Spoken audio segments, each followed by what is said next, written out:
Inilah suasana usaha kue rumahan menjelang Hari Raya Idul Fitri di Kota Prabu Muli yang mulai banyak menerima pesanan. Hal ini merupakan indikator bahwa kondisi UMKM saat ini mulai bangkit.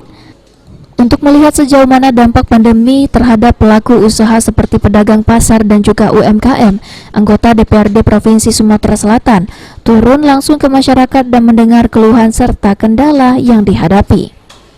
Wakil Ketua Komisi 2 DPRD Provinsi Sumatera Selatan yang membidangi perekonomian mengungkapkan saat ini para UMKM di daerah Sumatera Selatan mulai bangkit kembali. Apalagi banyak pengusaha yang memanfaatkan momen lebaran untuk memulihkan kondisi perekonomian khususnya bagi keluarga atau kelompok UMKM. Tahap demi tahap paskanya COVID-19 ini UMKM kita sudah mulai membaik. Ini juga tidak terlepas daripada perhatian dari pemerintah. Tetapi kita bukan cukup sampai di sini saja. Kita akan menekankan lagi kepada pihak pemerintah, terutama mitra kerja kami, untuk merangkul, membantu tentang kesulitan-kesulitan yang dilakukan oleh UMKM atas dampaknya COVID-19.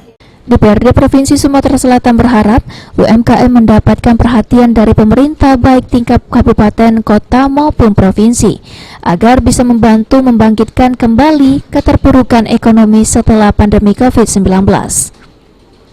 Beni Firdaus, PAL TV.